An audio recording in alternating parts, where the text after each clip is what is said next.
दुरितांचे तिमिर जावो, विश्व स्वधर्म सूर्ये पाहो, जो जे वांछिल तो ते लाहो, प्राणी जात। संत शिरोमणी ज्ञानोबा माऊलीने समस्त विश्वासाठी मागितलेले हे पसायदान सत्यात उतरवण्यासाठी जे पवित्र देह सदोदित झटत आले आहेत, अशा काही पवित्र पावन व्यक्तिमत्वांपैकीच एक म्हणजे संततुल्य डॉक्टर किसन महाराज साखरे। ह्यांचे कार्य वर्णित करताना शब्दांनाही जिथे आपले तोकडेपण जाणवावे असे ह्यांचे व्यक्तिमत्व। डॉक्टर किसन महाराज साखरे ह्यांचा जन्म वारकरी संप्रदायाची परंपरा जोपासणाऱ्या कुटुंबात झाला।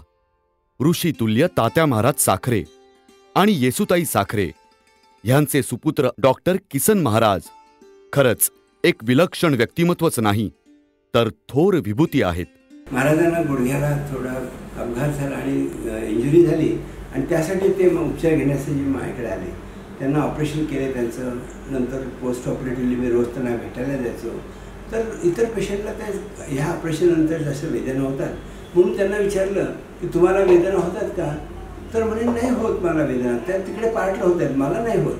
म्हणजे वेदना क्षमता आपल्या करण्यासाठी तो वेगळा पार्ट समजून आपण त्याच्या वेदना आपल्याला होऊ नये ही एक त्यांची भूमिका मी नंतर पेशंटला मी सांगायला लागलो। त्यानंतर त्यांचा साधा स्वभाव, बोलणं चालणं इतकं मनोभावी होतं की नकळतच माझा हात त्यांच्याकडे जोडला जायचा, नतमस्तक व्हायचो। नाना महाराज साखरे, तात्या महाराज साखरे अशा गुरु परंपरेत उपनिषद आणि वेगवेगळ्या संत वाङ्मयाचं अध्ययन साधकाश्रमात त्यांनी पूर्ण केलं। आजही साधकाश्रमात येणाऱ्या असंख्य शिष्यांसाठी किसन महाराज अध्यापनाचे कार्य विनामूल्य करत आहेत।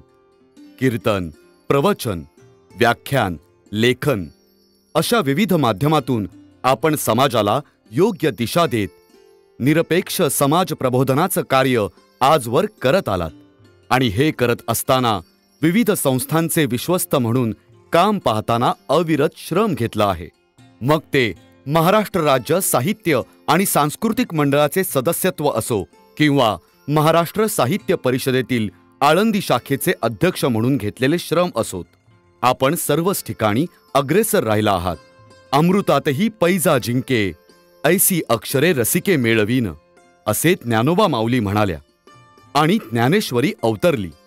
आपण तीच ज्ञानेश्वरी 500 फूट भव्य अशा ताम्रपटावर कोरून सुवर्ण जलमंडित करून श्री ज्ञानेश्वरी दृकश्राव्य रूपाने आणि भावपराग रूपाने विविध भाषेत आणून ती नव्याने जनमानसाच्या मनावर उमटवलीत।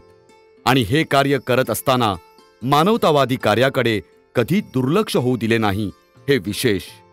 भक्ती ज्ञानाची माऊली करी कृपेची सावली हे ब्रीद आजन्म आपण पाळत आला आहात। आपण गेली 57 वर्षे अनेक मासिकांतून आणि वर्तमानपत्रांतून लेख लिहून समाजास सातत्याने एक योग्य दिशा देत आला आहात।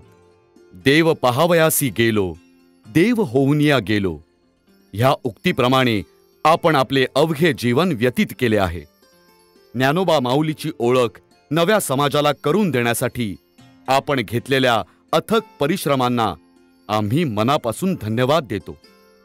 आपल्या या योगदानासाठीच महाराष्ट्र शासन आपणास या वर्षीचा ज्ञानोबा तुकाराम पुरस्कार 2017-2018 प्रदान करून सन्मानित करत आहे।